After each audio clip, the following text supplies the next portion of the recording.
Boss ने जो dress कोमल को पहनने के लिए दी थी वह फर्श पर फटी पड़ी होती है।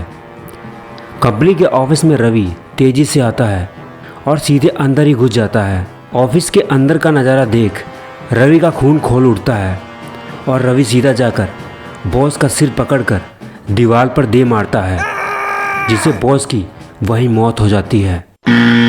कोमल एक खूबसूरत और समझदार लड़की है। उसने हाल ही में अपनी कॉलेज डिग्री कंप्लीट की है और अब वह एक जॉब की तलाश में है ताकि उसके घर का खर्चा चल सके। उसके ही पड़ोस में रहने वाले एक अंकल, जिनका लड़का एक कंपनी में काम करता है, उसका नाम रवि है। अंकल कोमल को उस कंपनी में नौकरी लगवाने का भरोसा देते हैं और कहते हैं कि उसका लड़का अच्छी सैलरी पर काम कर रहा है, तो मैं उससे बात करूंगा कि वह तुम्हें भी वहाँ पर कोई जॉब लगवा दे। उन अंकल की बात को सुनकर कोमल बहुत खुश हो जाती है, क्योंकि उसके घर में उसके माँ बाप के सिवा और कोई नहीं होता है। उसके पापा एक दुकान पर काम करते हैं। उसके घर की हालत ठीक नहीं चल रही होती है। जॉब लगने के बाद वह भी अपनी नौकरी से कमाए हुए पैसों से घर के खर्चे चलाने में अपने पापा की मदद करना चाहती है। अगले दिन पड़ोस में रहने वाला रवि कोमल से नौकरी के बारे में बात करता है कि पापा ने तुम्हारे नौकरी के बारे में बात की थी।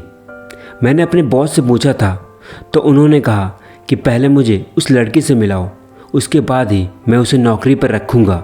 अपने डॉक्यूमेंट्स के साथ कंपनी के ऑफिस आ जाना और हाँ, कॉन्फिडेंस के साथ बोलना, घबराना बिल्कुल मत। कोमल 10 बजे उस कंपनी के ऑफिस पहुंच जाती है। रवि कोमल से मिल लेता है और उसे बॉस के पास जॉब इंटरव्यू के लिए ले जाता है।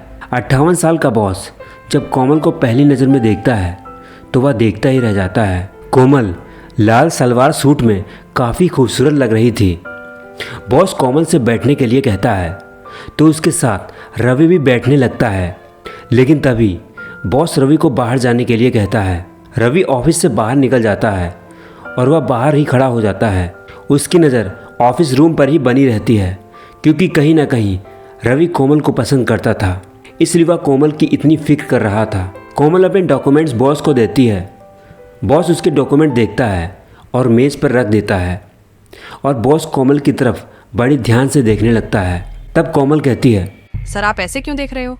क्या मैं इस जॉब के लिए काबिल नहीं हूँ? अरे नहीं नहीं कोमल, तुम तो बहुत काबिल हो। तुम्हारी काबिलियत तुम्हारे चेहरे और बॉडी से साफ नजर आ रही है।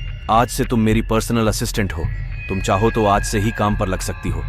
क्या सर, आपने मुझे अपना पर्सनल असिस्टेंट बना लिया? थैंक यू सर, जो आपने मेरे काबिलियत को समझा। सर मैं आज तो नहीं, कल से ड्यूटी ज्वाइन करूंगी। मैं ये खुशखबरी अपने घर वालों को बताना चाहती हूँ। कोमल ऑफिस रूम से बाहर निकलती है और रवि से कहती है कि उसे बॉस ने पर्सनल असिस्टेंट के तौर पर रख लिया है। यह सुनकर रवि ज़्यादा खुश नहीं होता है, क्योंकि वह जानता था अपनी बॉस की आदत कि वह एक नंबर का अय्याश किस्म का आदमी है। वैसे रवि का बॉस 58 साल की उम्र का था, लेकिन आदतें जवान लड़कों जैसी। अगले दिन कोमल और रवि साथ साथ कंपनी में आते हैं। रवि अपने कैबिन में चला जाता है और कोमल बॉस के ऑफिस में। बॉस ऑफिस में आता है तब कोमल कहती है, सर मेरे लिए क्या कार्य है, मैं क्या करूँ? अरे कोमल, तुम्हें कुछ नहीं करना है, तुम्हें बस मेरे साथ रहना है। मैं जहाँ मीटिंग में जाता हूँ तुम मेरे साथ होना बस। बॉस कोमल के चेयर के पीछे जाता है और अपने दोनों हाथों को कोमल के कंधों पर अनसेफ टच करने लगता है।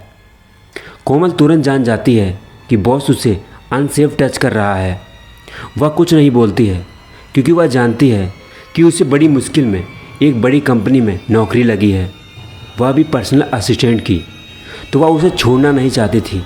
बॉस के कोमल के कंधे छूने पर कोमल का कोई रिएक्शन ना होने से बॉस की हिम्मत और बढ़ जाती है। शाम 5 बजे सभी की छुट्टी हो जाती है, लेकिन बॉस कोमल को नहीं जाने देता है और उसको ऑफिस में ही बैठाले रखता है। जब रवि घर जाने के लिए होता है तो ऑफिस में कोमल को बुलाने जाता है।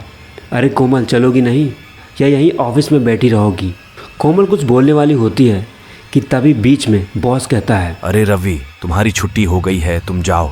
तुम्हारी जॉब अलग है और कोमल की अलग, तुम जा सकते हो। इसी तरह दिन बीतते हैं। रवि को अब पूरा विश्वास हो जाता है कि बॉस कोमल पर गंदी नज़र रखे हुए हैं।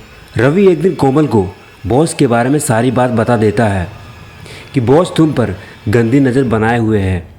रवि की इतनी बात सुनकर कोमल जानते हुए भी उसको बॉस के बारे में ऐसा कुछ नहीं होने की बात कहती है और कहती है कि बॉस तो अच्छे हैं, क्योंकि कोमल जानती थी कि अगर रवि की हाँ में हाँ उसने मिलाया तो रवि उसके घर वालों से कहकर नौकरी छुड़वा देगा और ऐसा कोमल बिल्कुल नहीं चाहती थी। रवि को बड़ा अचंभा होता है कि बॉस ऑफिस में काम करने वाली लड़कियों के साथ सीधा व्यवहार करे, ऐसा हो ही नहीं सकता। ज़रूर कोमल कुछ छिपा रही है।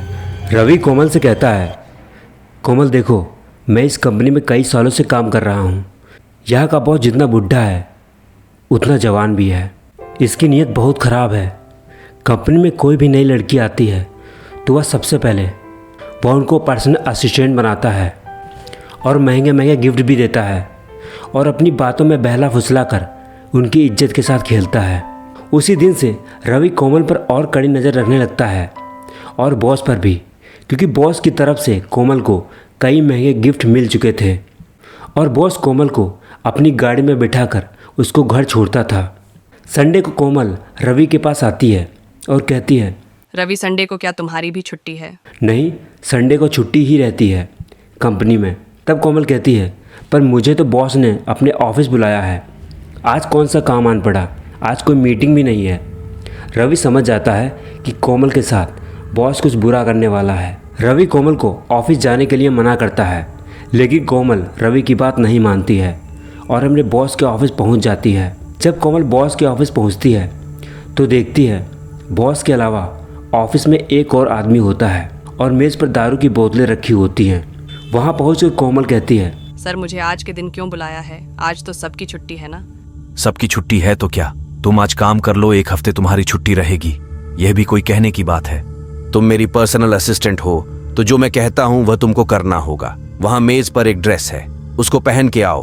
पहले तो कोमल मना करती है, लेकिन फिर ड्रेस पहन के आ जाती है। कोमल ड्रेस पहन के आती है तो बॉस उसकी तरफ देखता ही रहता है और बॉस कोमल की ओर बढ़ता है। कोमल के पास जाकर उसका हाथ पकड़ लेता है और उसका मुंह पकड़कर उसको किस कर लेता है। कोमल किस के लिए बॉस को मना करती है, लेकिन बॉस उसे नौकरी से निकालने की धमकी देता है। फिर बॉस का दोस्त पीछे से कोमल को पकड़ लेता है और वह दोनों कोमल की इज्जत के साथ खेल जाते हैं। कोमल बहुत चिल्लाती है, लेकिन सुनने वाला वहाँ कोई नहीं होता है, क्योंकि ऑफिस में कोई नहीं होता है। संडे होने के कारण वहाँ कोई मौजूद नहीं होता है। तभी वहाँ रवि पहुँचता है और सीधा जाकर ऑफिस में घुस जाता है। ऑफिस के अंदर जाकर रवि जो देखता है तो उसकी आंखें फटी की फटी रह जाती हैं। बॉस ने जो कोमल को ड्रेस दी थी वह फर्श पर फटी पड़ी होती है और कोमल ऑफिस के कोने में खुद का चेहरा छिपाए रो रही होती है। यह सब देख रवि का खून खोल उठता है और रवि सीधा जाकर बॉस का सिर पकड़ लेता है और दीवार में दे मारता है, जिससे बॉस की मौके पर ही मौत हो जाती है। दोस्तों, अगर आप लोग रवि की जगह होते तो क्या करते?